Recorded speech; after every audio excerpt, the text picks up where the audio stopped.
एक ऐसा आदमी जो किसी भी सुंदर लड़की को देखता है तो वो उसकी लेने का प्लान बना लेता है। दरअसल इसका नाम विवेक होता है, जो शहर में रहकर जॉब करता है और जब वो अपने गांव आता है तो पलंग तोड़ कैप्सूल को दारू में घोलकर पी जाता है और अपनी बीवी की बहुत बुरी तरह से लेता है। अब वो शहर जा रहा होता है कि तभी साइड में एक सुंदर लड़की को देखता है और उसको देखते ही विवेक के नीचे हलचल होने लगती है। वो उस पर लाइन मारने की कोशिश करता है लेकिन वो उसको भाव नहीं देती। जब वो अपने ऑफिस आता है तो उसकी नजर एक लड़की पर पड़ती है। विवेक अब अपने केबिन में आता है तो पियोन क्लाइंट भेजने को पूछता है, लेकिन विवेक पहले लड़की को अंदर लेने को कहता है। वो लड़की जैसे ही अंदर आती है विवेक के नीचे फिर से हलचल शुरू हो जाती है। लड़की अपना इंश्योरेंस अप्रूव कराना चाहती थी लेकिन विवेक तो उसके सामने सब कुछ खोलने को तैयार था। विवेक बोलता है आपका काम बहुत जल्दी हो जाएगा, जिससे वो लेडी खुश हो जाती है। यहाँ विवेक एक डॉक्टर के पास आता है और उससे शर्माते हुए उससे पलंग तोड़ डीएच कैप्सूल मांगता है। डॉक्टर उसको ऐसी दवाई देता है कि पूरी रात तू पलंग तोड़ेगा। अब वो अपने घर आता है जहाँ एक बीमार औरत उसके साथ किराए पर रहती है। उसकी एक इंदु नाम की बेटी होती है जिसको बहला फुसलाकर विवेक हर रोज बुरी तरह क्रिकेट खेलता है। इस आदमी को जहाँ लड़की दिखती है ये अपनी राल टपकाने लगता है। यहाँ विवेक दिव्या को कॉल करके बताता है कि आपके पेपर रेडी हो गए हैं, लेकिन वो अभी अपने पार्लर में होती है। इसीलिए वो उसके पार्लर का एड्रेस पूछता है और 10 मिनट में ही वहाँ पहुँच जाता है उसके पेपर देने के लिए। और जैसे ही विवेक सामने देखता है तो दिव्या उसको कड़क माल लग रही होती है और वो उसको पेपर देते ही काफी पर चलने को बोलता है, लेकिन वो काम का बहाना बता के चली जाती है और दिव्या के सपने देखने लगता है जहाँ वो उसको अपनी गोद में लेकर उसके साथ रोमांस कर रहा होता है। अब वो किसी न किसी बहाने उससे पार्लर में मिलने आने लगता है और जब रात को घर आता है तो उसने टाइम पास के लिए एक मोटी लड़की को प्यार के जाल में फंसा रखा था। यहाँ वो लड़की अपनी फ्रेंड को बताती है कि विवेक बहुत कमीना आदमी है, वो रात को मेरे साथ बहुत बुरा बिहेव करता है और ये भी बताती है कि मैं अभी उससे छुटकारा भी नहीं पा सकती क्योंकि मेरे पास अभी कोई जॉब नहीं है और मुझको हर महीने उससे फाइनेंशियली हेल्प लेनी पड़ती है। अगली रात वो विवेक को कॉल करके बताती है कि मेरी माँ का देहांत हो गया है, लेकिन वो आने से मना कर देता है। इसलिए कुछ आदमी मिलकर उसका अंतिम संस्कार कर देते हैं। अगले दिन वो आकर फोटो के सामने हाथ जोड़ता है और उसको कमरे में चलने को कहता है। डायना अपनी फ्रेंड को बताती है कि विवेक मेरे साथ रात को बहुत गलत रवैया रखता है। जब वो हमारे घर रहने आया था तो मैंने उसको बहुत अच्छा आदमी समझा था। वो हमारी मदद भी किया करता था, मेरी माँ को हॉस्पिटल भी ले जाया करता था। मुझको मालूम नहीं था कि ये सब उसका एक दिखावा है मुझको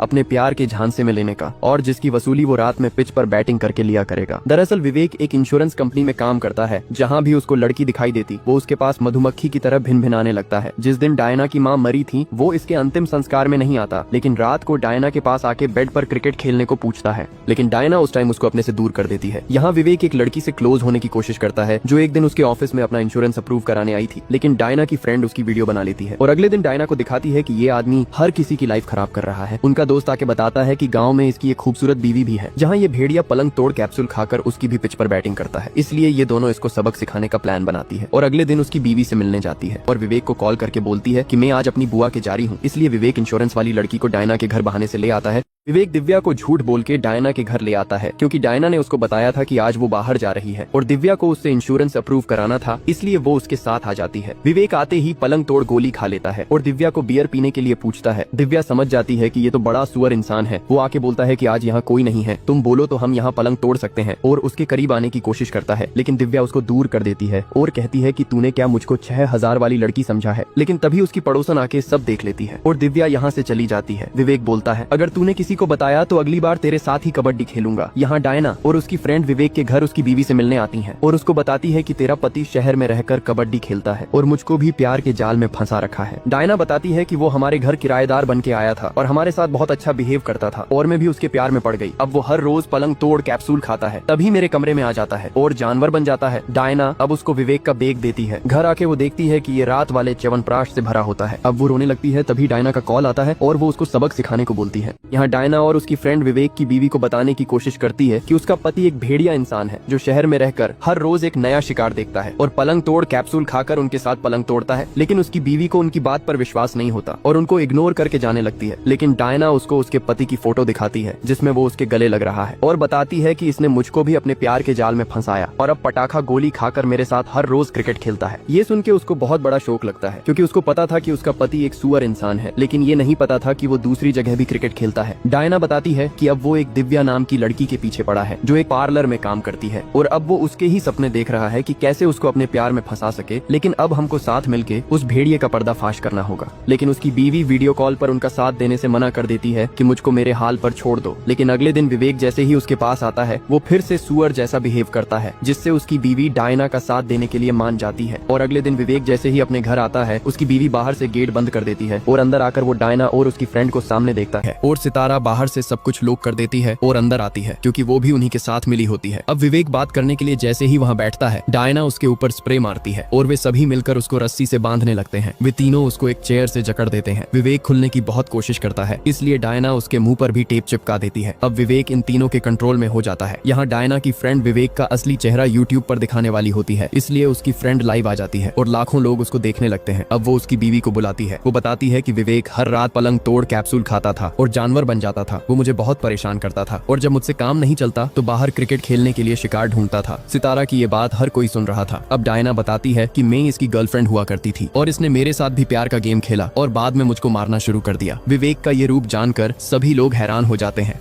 विवेक की बीवी यूट्यूब के माध्यम से विवेक का असली चेहरा पूरी दुनिया के सामने लाती है कि वो कितना बड़ा पुजारी है। शहर का हर इंसान उसकी असलियत जानकर विवेक से नफरत कर रहा था। डायना बताती है कि ये बहुत सुअर इंसान है, ये हमारे घर किराएदार बन के आया था और अपना भोला चेहरा दिखाकर मुझको अपने प्यार में फंसाया। उसके बाद ये सिर्फ अपना उल्लू सीधा करता था। इन तीनों की ये कहानी सुनकर हर आदमी उनसे जुड़ रहा था। यूट्यूब पर उनकी ये वीडियो आग की तरह फैल रही थी और ऐसे करके उनकी वीडियो पुलिस के पास पहुंच जाती है। लेकिन विवेक की ऐसी हालत देखकर वे सभी वीडियो से टाइम पास करते हैं। लेकिन कुछ टाइम बाद विवेक के दोस्त वहां पहुंच जाते हैं और विवेक को बाहर निकालने का प्रयास करते हैं, जिससे वे तीनों घबरा जाते हैं। अब उसका दोस्त खिड़की से विवेक को देख लेता है और उसको बाहर निकालने को बोलता है। तभी उसकी फ्रेंड कैमरा लेकर आ जाती है, जिससे वो भागता नजर आता है। अब गांव के लोग भी विवेक को बाहर निकलवाने के लिए वहां इकट्ठा होने लगते हैं। विवेक अब शोर मचाने लगता है कि ये लोग मुझको जबरदस्ती बांधकर मेरे बारे में गलत बता रहे हैं। उसकी ये बात सभी लोग सुन लेते हैं। अब शहर का एसपी वहां के दरोगा पर दबाव बनाता है कि सोशल मीडिया पर जो नौटंकी चल रही है उसको जल्दी बंद कराया जाए। अब घर के बाहर पुलिस आ जाती है